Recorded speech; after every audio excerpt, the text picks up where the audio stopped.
You are halfway through your shift at the loading dock when the phone rings. You almost ignore it. Dock phones ring constantly, drivers asking about paperwork, supervisors asking about inventory counts, security checking gate clearances. You are standing over a clipboard, arguing with a driver about a shipment that arrived 3 hours late and is now threatening to throw off the entire warehouse schedule. The phone keeps ringing. You pick it up. The voice on the other end is calm, official, and already certain about what it's going to say. Your name. Your employee number. Confirmation that you're still on site. You answer yes before you understand why the questions feel wrong. Then the voice says the words that erase the life you were living 10 seconds ago. Police are on the way. You're under investigation for conspiracy to commit armed robbery. Please remain where you are. You laugh at first. You think it's a prank or someone dialing the wrong number. You work logistics. You manage forklifts and freight schedules.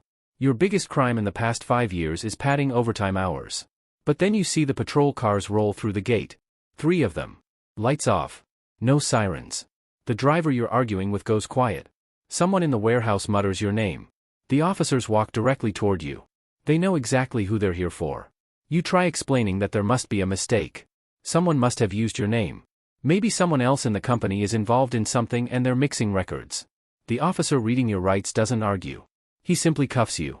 That's the moment your life splits into 2 versions, the one where you believe systems work, and the one where you learn they don't. The robbery happened 6 months earlier. A cash transport van outside a mall. 2 masked men. 1 driver shot in the leg. $2 million missing. One of the getaway vehicles was rented under your name. Your credit card. Your driver's license. Your signature. You don't even remember renting a car. But the paperwork says you did. The prosecutor says identity theft is unlikely. The judge says the evidence is compelling.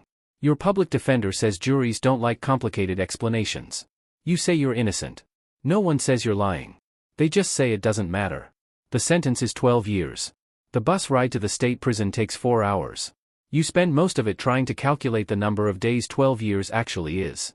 The number keeps getting bigger the longer you think about it. When the gates close behind you, the math stops mattering.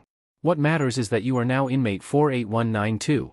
You arrive believing you just need to survive. You are wrong. You need to learn. The first lesson comes quickly. The man in the next bunk explains it without raising his voice. Everyone here runs something. You ask what he means. He doesn't answer directly.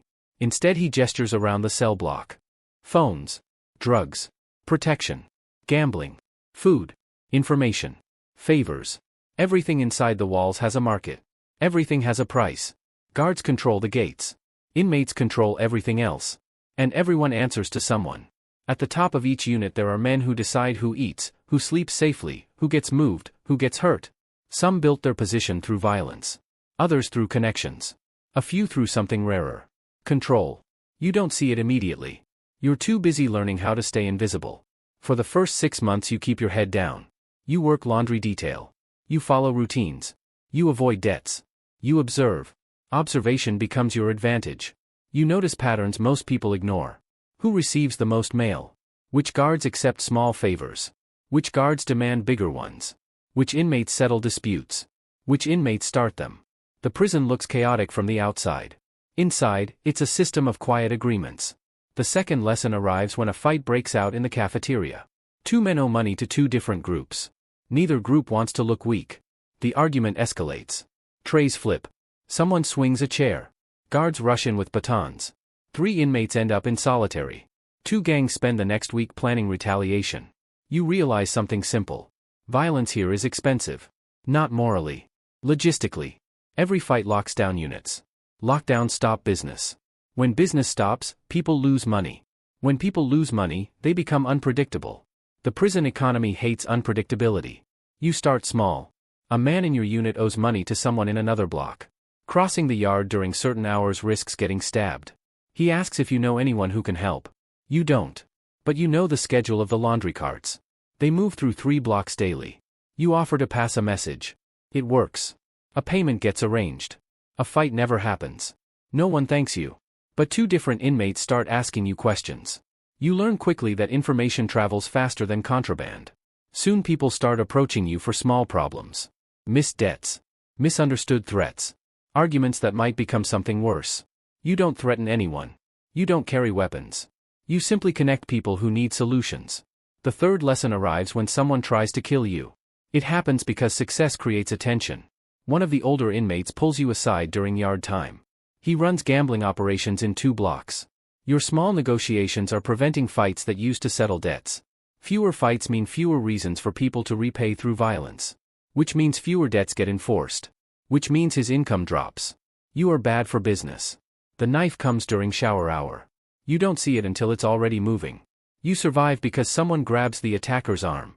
The blade cuts your shoulder instead of your throat. Later you learn the man who stopped the attack owes you a favor you didn't know about. 2 months earlier you helped him move a message that prevented a gang conflict involving his cousin. That small decision saves your life. You begin understanding the fourth lesson. Influence compounds. You stop thinking about individual problems. You start thinking about systems. The prison economy runs on 3 things: scarcity, fear, and trust. Scarcity you can't control. Fear you refuse to use. Trust becomes your weapon. You begin organizing agreements that benefit multiple groups at once. Shared gambling tables that split profits. Drug routes that rotate control between blocks to prevent monopolies. Informal arbitration rules for debt disputes. You never claim authority. You simply offer solutions that make everyone slightly richer. Within 2 years people start coming to you before conflicts happen.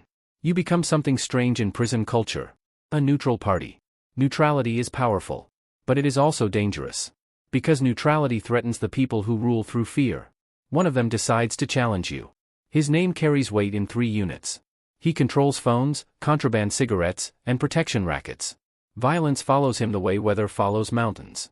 He calls you out during yard time. Not loudly. Quietly enough that everyone nearby can pretend not to hear. He tells you neutrality is weakness. He says every man eventually chooses a side. You say you already have. Your side is stability. He laughs. 3 weeks later one of your closest allies is beaten badly enough to spend days in the infirmary. You understand the message. The next decision you make changes everything. Until now you've avoided power. Now you pursue it. But not the way everyone expects.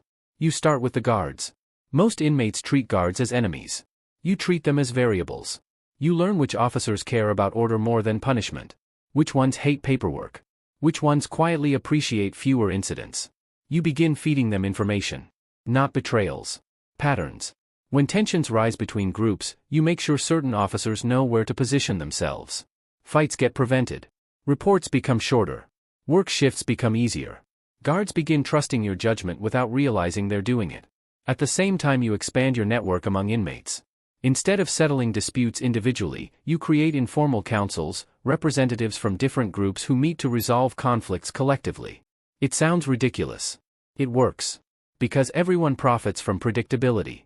The man who attacked your ally watches all of this. He understands exactly what you're doing. You're replacing fear with coordination. Which means you're replacing him. The confrontation happens during a lockdown review meeting with inmate representatives. He walks in uninvited. He tells everyone you're manipulating them. He says you're turning prisoners into collaborators. He says real power comes from strength. The room waits for your response. You realize something important in that moment. This isn't about proving him wrong. It's about demonstrating a better system. You explain the numbers. Since your network started operating, violent incidents dropped by nearly half. Lockdowns are shorter. Businesses run more smoothly. Everyone earns more. Except him. Because chaos was his income. You don't threaten him. You offer him a position. Security coordinator. Someone responsible for preventing violence instead of causing it. The room watches him decide. Refusing means isolating himself. Accepting means submitting to your system. He takes the role. Not because he respects you. Because the prison has already changed around him. Years pass. Your influence spreads across the entire facility. You control nothing officially. But nearly every major decision routes through you. Contraband distribution. Debt arbitration. Protection agreements. Even some guard assignments quietly adapt to the systems you've built. You become something no one predicted when you first arrived. The most powerful man in prison. Ironically, the longer you hold that position, the less it feels like power. It feels like responsibility. Every conflict is now your problem. Every rumor. Every mistake. If violence erupts anywhere in the prison, people look to you to fix it. You spend nights awake calculating consequences. If you allow one group to expand territory, another will resist. If you suppress certain markets, others will grow. Every decision ripples outward. The prison becomes a city. You become its quiet governor. Then, 10 years into your sentence, the letter arrives. A legal advocacy group reviewed your case. The car rental used in the robbery was linked to a larger identity theft ring uncovered 2 states away. There's new evidence. Your conviction might be overturned. You sit on your bunk holding the letter. Freedom suddenly feels complicated. If you leave, the systems you built could collapse. Old rivalries could return. Violence could surge. Hundreds of inmates who rely on stability could lose it overnight. For years you fought to survive here. Now you are the reason others do. You realize something strange. The prison you entered no longer exists. You changed it. Slowly. Carefully. Piece by piece. And now the gates might open. But power, responsibility, and consequence do not disappear when doors unlock. They follow you. Because the hardest truth you've learned in 12 years is this. Taking control of a system is easier than leaving it behind.